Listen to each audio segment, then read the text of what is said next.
Another fun day here in the bike business today. We got I got a call about a Goldwing. Lady wants to sell that is her father's bike that he passed away a couple years back.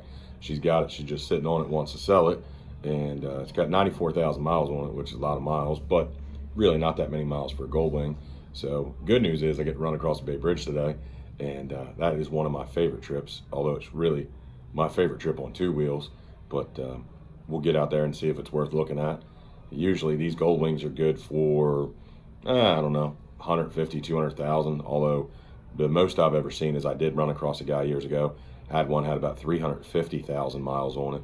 So we will run out there. Hopefully I'll get some good footage of you guys, for you guys going across the bridge. For those of you who've never been to Maryland, that bridge separates the eastern and western shore, and it's a good time. It's a beautiful day outside. We're expecting about 6 to 8 inches of snow tomorrow. So, and you'll have to excuse my voice here, a little raspy, so everything's gonna be a little raspy today.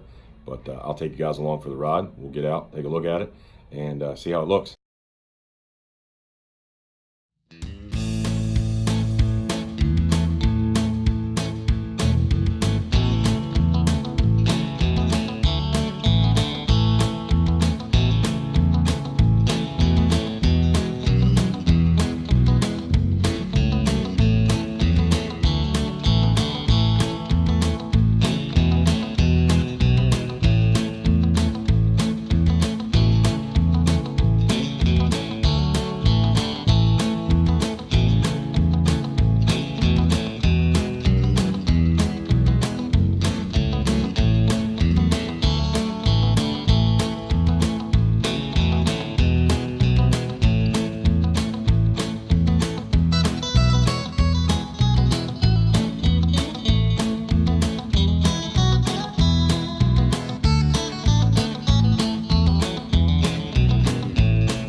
Sales right now in the country are up substantially this year with the 2018 revisions, 2019 revisions. Obviously one of the most awaited, highly anticipated revisions on any motorcycle probably ever. Honda ran 17 years in the old gen format, which was the first gen 1800, 6-cylinder, but they made some major improvements. Went from the 2-valve head to the 4-valve head, throttle by wire, drive mode, selectable modes, traction, just huge upgrades. But what's crazy is it's created such a demand for the 01 to 17 1800s. So basically, anytime I get a call about one of these bikes available, first thing I do is just hop in the truck and go. So I picked up one a couple weeks ago. Had only 2,000 original miles. It was 2007. Now I'm on my way today to go look at a 2007 model that has 94,000 miles. So it really just goes to show you these are all over the board in terms of mileage. But the cool thing is, even with 94,000 miles, this bike will still probably draw a pretty good penny. As I said earlier, these bikes are good for 150, 200,000 miles. So that's something where it's really hard for a lot of the counterparts, high mileage BMWs, high mileage Harleys. Those bikes just generally tend to make people nervous. So that always boils down to the conversation point, and I'll ask you guys for this feedback as well. Do you feel that people are really scared of high mileage on motorcycles? Or is it something where a lot of us, and maybe I'm not going to include myself in that because I try to be about a 20K a year rider, but that a lot of riders in the community don't stack up a lot of mileage annually. When did it become a bad thing to go out, ride your bike, and enjoy it? I feel like even myself, I'm guilty, and I try to be as fair as possible, but I have to ding guys when they come by the shop and say, hey, I have a bike that I want to trade. It's got 50,000 miles.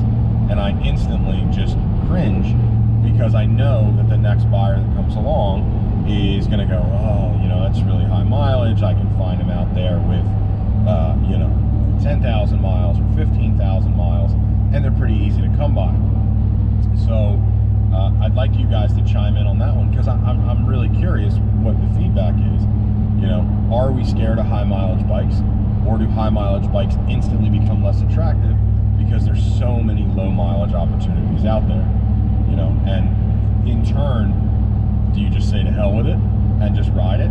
That's always been my stance, you know, 40, 50,000 miles, whatever, it is what it is, you know. But I know that being in the industry and operating in the business for so long, that I too have become somewhat prejudicial to higher mileage bikes, and I do feel guilty, you know, but I don't trade my bikes in that often. I usually just kind of sell them outright, or you know, find a guy that I know that's watched the bike for a couple of years while I've been building it, and then move it to them once I decide it's time to move on to the next project. So how many miles do you guys feel like you normally get to before you go, well, I need to sell it before it's not worth anything? That's kind of my question. So chime in, let me know what you think, and hopefully we can make it through this traffic. We're getting caught up now in a lot of this road spray pre-treat with this wonderful snow that Maryland's calling for tomorrow. So this process has been a little slower today than I hoped for, but hopefully we'll be checking out this hot rod shop here soon, and they'll have hopefully some other cool stuff for me to look at while we're there, and I'll get to take you guys on that tour. So, all right, let's see what happens. All right, we're almost there. Let's see if this place is cool. I love always finding new businesses, and especially hot rod garages. What a cool place to go look at a bike, right? Definitely looked at some bikes in way less cool places than this, so hopefully this will be pretty cool.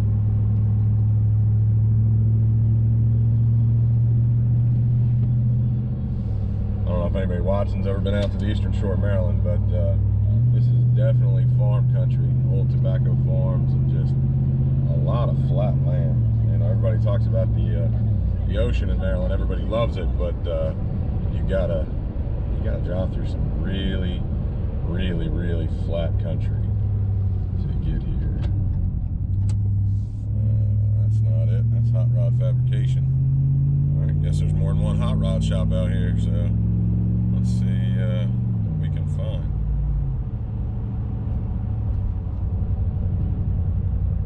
Hot Rod Garage Incorporated.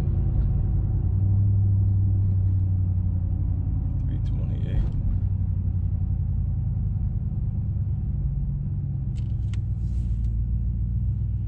Oh, there we go. All right, looks like we found it.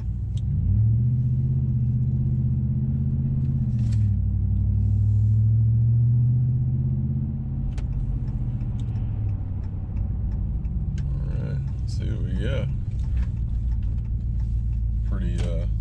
Pretty nondescript little area here. We'll see what happens. Let's go take a look.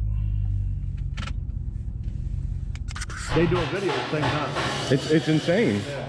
This is definitely the coolest place that I've ever come to look at a bike or do any kind of appraisal. So we'll take you guys around here a little bit after we look at this bike. Either whatever. Right. Waiting for work. Waiting for money. Well, there's the Goldwing that we came to look for. It's a good color too, candy black cherry. You took really good care of that. Yeah, the chrome's in good shape for, you know, sitting. You said it's been sitting, what, about 4 years? Yeah. And you guys just did the fuel pump upgrade and everything in it? Yeah. It's pretty clean. Yeah, it runs really good.